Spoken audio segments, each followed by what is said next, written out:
Would you like to get into wood turning but you don't think you have the space or money? Well, maybe you can with this $90 hobby lathe.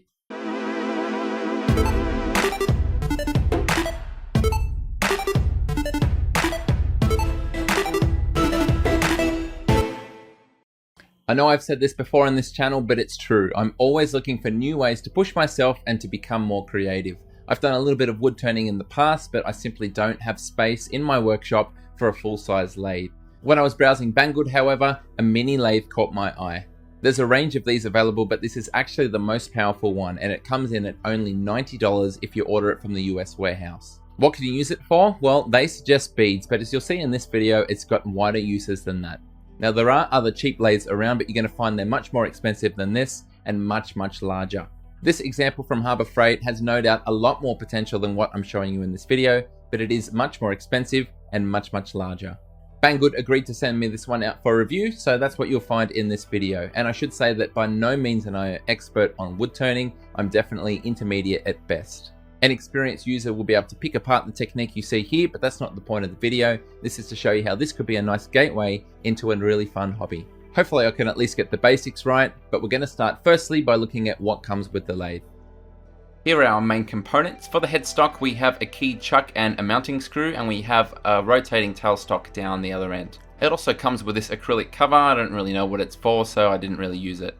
In terms of accessories, we have a cutting disc, the key for the chuck, an Allen key and a spanner to tighten everything, and a single cutting tool. I'm not going to pretend I can read the label, but the important thing in this picture is the adjustable speed potentiometer. It does use mains voltage and it's not earthed. The wires are fairly well concealed, but I would like to tidy this up a little bit more in future. To get started, I'm going to use an offcut of dowel, and I'm going to drill a 5mm hole which matches the mounting screw. I'm going to put a smaller hole in the other end for the tailstock to go in, and then I'm going to screw it onto the mounting screw at the headstock end. After this, I'm going to hold it in place with the tailstock. I'm going to move it roughly into position, tension up the bolts holding that in, and then wind in the tailstock to compress it. And finally, I'm going to make sure that locking nut is done up tightly, otherwise it will vibrate loose and your part could fly off towards your face. Now, correct positioning of the tool rest is very important for safety. If you have it too far away, the tool will dig in and fly up at your face. So therefore, you want to move it as close as possible and check before you turn it on that it's not going to collide. Seems obvious, but please make sure you're wearing your safety glasses or face shield.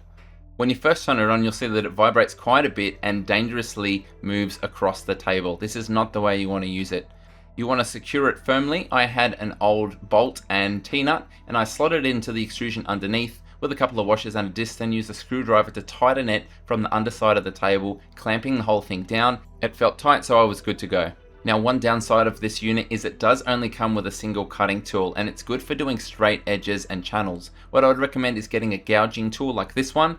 It's great for getting square stock round, and as you can see here, it's very good at moving from one side to the other and leaving a smooth surface. Whereas if you try this with the tool that comes with it, it's just going to dig in and leave a crease. Once you finish your primary shaping, it's very important to remove the tool rest, otherwise you can get your fingers crushed in between the workpiece and it. Sanding on this is super satisfying as well. Just make sure you hold it either side because it gets hot really quick. Here are my 2 warm-ups done. Yes, I know they're not much, but they let me get my head around the quirks of the tool. Well, that's my initial experiments over, and I know I didn't produce much, but I still had a great deal of fun in doing so. Next, I wanted to experiment with what I usually cover on this channel, and that is 3D printing. Could you put a cylindrical object on the lathe and try and remove the layer lines in a really convenient way? Well, let's find out. I modeled this cylindrical shape with a 5mm hole in one end and an angled notch in the other for mounting. It screwed on perfectly to the lathe, and once again I used the tailstock to tension everything into place. My aim was to remove the layer lines, and I started by sanding, but as you can see, all it did was discolor the plastic, and when I stopped it, I could see that it started to melt and then pick up grit from the sandpaper, ruining the surface finish. Next, I tried a file, and that looked more promising until once again I stopped it and saw that it was melting and ruining the surface finish just like the first time. I tried one more time with the lathe tool, and that did the exact same thing. Here are the results of the 4 side by side. The best one is unfortunately the standard one. I could probably improve the results with some more refinement, but ideally I don't think this product is well suited to printed parts. Not to worry, onto something more indicative of what you would normally do on this machine. Let me take you through how I designed and created this. Typically when you're wood turning, you don't start with dowel, you instead start with square stock. This is hardwood, American white ash, and I started by cutting a length, marking and drilling the center, and then planing off the sharp corners. A gouging tool is pretty much essential for this step. The center channel is designed to clear out the chips. The bigger diameter, the slower the RPM, and you're going to start by taking thin shavings off, turning it off every now and again to see how close it's getting to round. This is probably the most dangerous time for your tool flying up in your face, so you should have your tool rest a lot closer than what I'm showing here. Eventually, you'll be able to turn it off and you'll see that it has become round and you're ready to start your shape. It's always good to have a plan, so if you draw your design on cardboard and then cut out the negative of it, you can constantly use that by holding it up and comparing the shape. You can mark key points with a pencil and then use your various tools to cut in and shape the features that you've designed. The tool that comes with the lathe is particularly good at doing these square edge trenches. Keep using your cardboard template to compare, and sooner or later you'll end up pretty close to your original design, so it's time to remove the tool rest and get sanding again. Just like with any other timber sanding, you're going to start with a rougher grade and work your way progressively to finer and finer grades. It only takes about 5 minutes of sanding before you start to get a really nice surface finish. One of the best tips I can give in this video is to use regular olive oil with a rag to polish most timber products. On a lathe, it works particularly well, and after only about 2 minutes, you'll end up with a really nice deep shine and really beautiful surface finish. At this point, I had finished shaping the body of my object, so I switched my attention to the top section. I went on the drill press and used a spade bit to hollow out the center, and then I mounted it with foam either side to protect it in a vise, and used a small rat's tail file to put in 8 trenches around the top to make it like the top of a chess piece. Unfortunately, the vise still left marks. Lesson learnt: next time, put in those notches first and then put it on the lathe and do the sanding.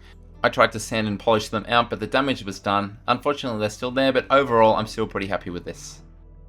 Definitely not perfect, but I'm still proud of my efforts on this one here. With a little bit more time and 2 different shades of timber, you could make a really nice chess set using this technique. Now, I should note that the lathe featured in this video is the most powerful one in the Banggood range from this brand at 350 watts. If you want to spend less money, there's less powerful ones. Just click on the link in the description and you'll see in the suggestions there's other cheaper models available that might be better suited to your needs. So let's get to the crux. Would I recommend this product? Yes, I would, but not for everyone. Don't make the mistake of thinking this is a professional grade product, because it's definitely not. It's a cheap item and you can see it almost as a toy or hobby grade. It's going to be able to do small things like this and probably do a pretty good job of them. But if you're looking to get into any long-term wood turning, you're probably best off investing in something bigger and more robust. That brings us to the end of the video. Please leave a comment in the description. Is wood turning the type of thing you've done before, and do you think this is a worthwhile way to have a go at it if you haven't? Thank you so much for watching, and until next time, happy wood turning. G'day, it's Michael again. If you like the video, then please click like. If you want to see more content like this in future, click subscribe, and make sure you click on the bell to receive every notification.